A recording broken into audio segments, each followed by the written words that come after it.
இந்த வருகிற சிவராத்திரிக்கு நம்மளை பின்பற்ற அத்தனை பேருமே இந்த சிவராத்திரியோட அன்னதானத்துக்கு நீங்கள் எல்லாரும் நம்மளுடைய அறக்கட்டளைக்கு உங்களால் முடிஞ்ச ஒரு விஷயத்தை நீங்கள் பண்ணணும்.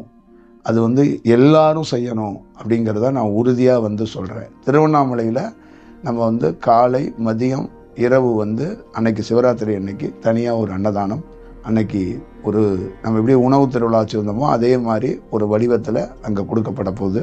அதே மாதிரி நம்ம தஞ்சையில் மக்கள் சந்திப்பு அது தனியாக அதோட செயல்பாடுகள் இருக்குது. அப்போ சிவராத்திரி அன்னைக்கு 2 இடங்களில் 2 விதமான அன்னதானங்களும், யார் தொடர்ந்து இந்த அன்னதானத்துக்கு ஒரு செயல் செய்துட்டு இருக்கிறாங்களோ பின்னாட்களில் பாருங்கள் அவர்களோ அவர்கள் குடும்பமோ ஒரு வெளிச்சமாக இருப்பதை அவர்களால் பார்க்க முடியும். நாம் சொல்லி எவன் ஒருவன் அன்னதானம் பண்ணுகிறானோ அவன் பின்னாட்களில் பெரிய வரலாறாக இருப்பான். இது நிச்சயம், என்னுடைய வாக்கு பொய்த்து போகாது. எவன் ஒருவன் நாம் சொல்லி அன்னதானம் செய்கிறானோ அவன் நிச்சயமாக வரலாறாக இருப்பான். ஏன்னா அவனுடைய பாவத்தை நான் வாங்கி நான் சுமர்ந்து அதை சரி செய்து அதை மீண்டும் உணவாக்கி அங்கே வெட்டவெளியில் வைக்கிறேன். அதை பாவக்கப்பட்ட எத்தனையோ ஜீவன்கள் எத்தனையோ மக்கள் சாப்பிட்டு அவர்கள் பாவத்தை போக்கி கொண்டு போகிறார்கள். இதான் என்னுடைய ரோல், இதான் என்னுடைய வழி.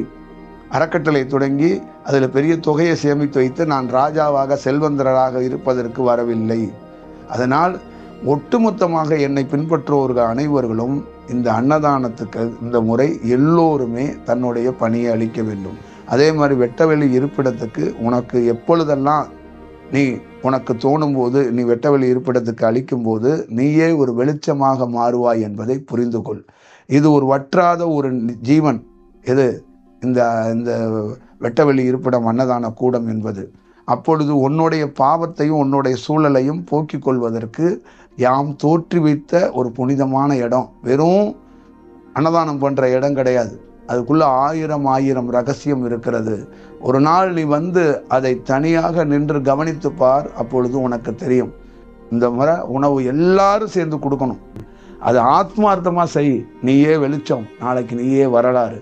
நீ பார், அந்த சோறை நீ போடுறதோட என் கையில் கொடுத்து சோறு போட்டு பாரு. ஏன்னா நீ கொடுக்கறது பாவம். அந்த பாவத்தை நான் வாங்கி சுமந்து சரி செஞ்சு இன்னொரு இடத்துல பாவம் இல்லாத மக்களுக்கு சோறு போடுறேன், அது பிரசாதமாக மாத்துறேன்.